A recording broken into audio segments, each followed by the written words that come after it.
तो दोस्तों ये नेक्स्ट पार्ट 64 एपिसोड देखे भाई। मैं प्ले करो। गए कार्य को पूरा करने के पश्चात ही दूसरा पृष्ठ खुल सकता है।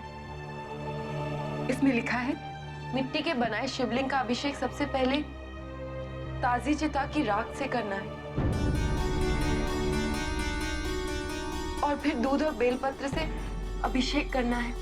चिता भस्म, किंतु उसके लिए तो शमशान जाना होगा और महिलाओं का शमशान में प्रवेश करना निषेध है। पिताजी द्वारा निर्मित नियम ये अवश्य कहते हैं, परंतु शिव का संसार ऐसे नियमों को नहीं मानता। और कहीं पिताजी को पता चल गया तो? मैं संकल्प ले चुकी हूँ दीदी।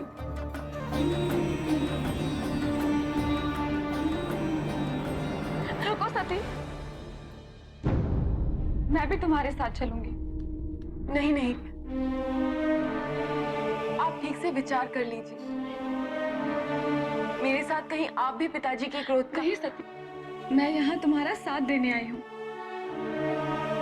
अब परिणाम चाहे जो भी हो। पति मिला है तो उसको तुम खिदमत करो, फिर से मुझे चिंता नहीं। पहले रोती थी पति मिले, अब पति मिला है तो फिर से पति को गवाएगा, फिर ये रोएगी। चलिए।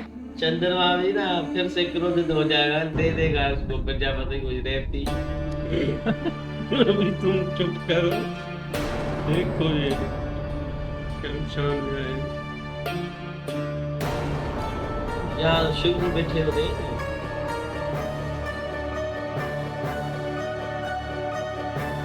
एक बार और सोच ले सती। पिताजी द्वारा बनाए हुए रीति और नीति के अनुसार स्त्रियों का शमशान में जाना वर्जित है। मुझे तो बहुत भय लग रहा है। आप यहीं रुकिए, भस्म मैं लेकर आती हूँ। तो अकेली जाएगी? भूत प्रेत नर मुंड, हे भगवान, तुझे जरा भी भय नहीं लगता? भय कैसा दीदी? यदि मैंने नंदा व्रत पूरा कर लिया तो मैं शिव के योग्य बन जाऊं। फिर यही भूत पिशाच नर मुंड मेरे सखा और बंधु होंगे और ये शमशान मेरा ससुराल, क्योंकि शिव यही रहते हैं। मैं यहाँ सबसे ज्यादा सुरक्षित हूँ। आप मेरी चिंता न कीजिए, मेरी प्रतीक्षा कीजिए, मैं अभी आती हूँ। स्वयं का ध्यान रखना।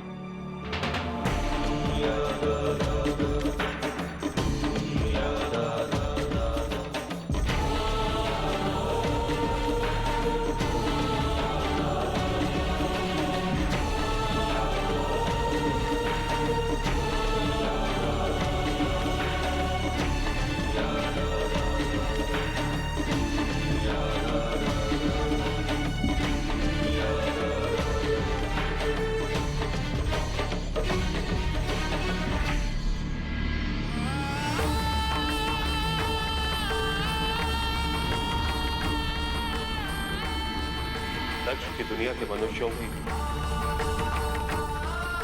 और दक्ष की पुत्री की सबकी यात्रा यहीं आके समाप्त होती है।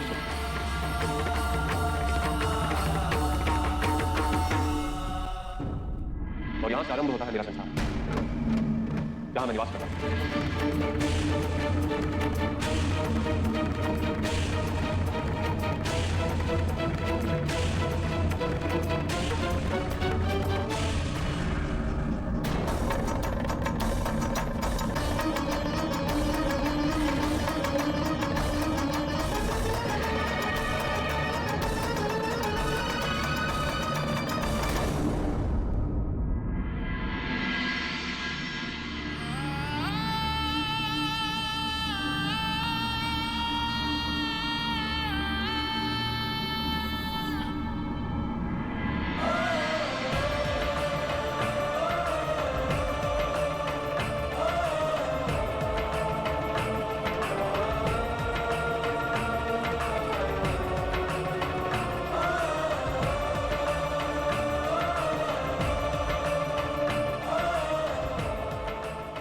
सहारा क्यों देते,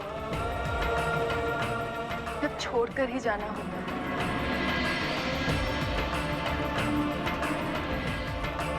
मैं तुम्हें दुख और पीड़ा से दूर रखना चाहता हूँ।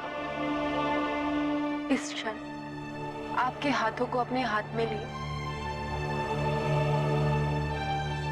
यदि मैं मर भी जाऊं तो भी मेरा प्रेम, मेरा जीवन सफल हो जाएगा। मैं तुम्हें मरने नहीं दूंगा सती। ना प्रेम,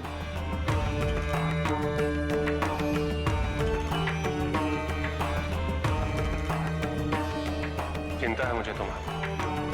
और प्रेम, एक बार कह दीजिए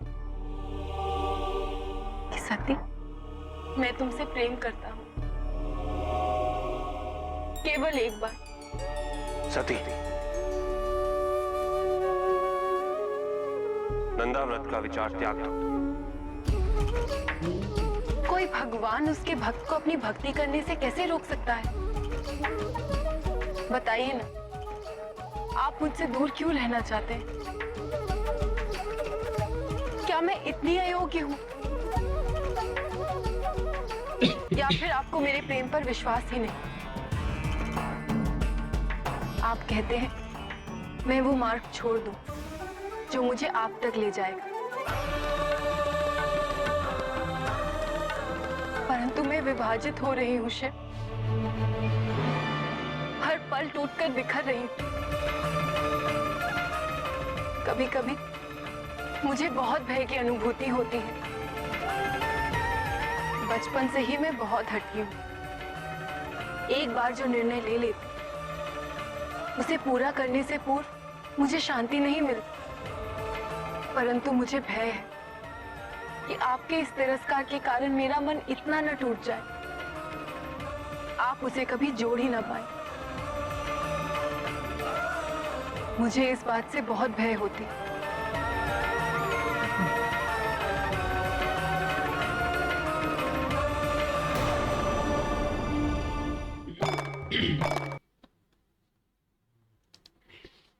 शिव जी आ गए भाई और कहते हैं ये व्रत नहीं हो तुम, क्योंकि व्रत रखोगी तो फिर मजबूरन मुझे एक्सेप्ट करना होगा। तो शिव जी भी थोड़ा सोच रहे हैं बड़ा भाई। हाँ भाई, शिव जी सोच रहे हैं कि भाई ये व्रत नहीं रखो। सती जी भी है ना भाई, अभी नहीं पीछे हटने वाली है। इससे हाथ डाला तो भाई शिव जी भी आगे हाथ रख दिया। हाँ तो शिव जी भी क्या करे भाई। सती जी आती है ना वो व्रत रखने के लिए, शिव जी ने मना कर दिया है, नहीं रखो। ये तो भाई शिव जी तो भाई कह रहा है, तो मैं तुम्हें पीड़ा से दूर करना चाहता हूँ, तुम्हें मरने भी नहीं दूंगा। ये तो शिव जी है ना भाई।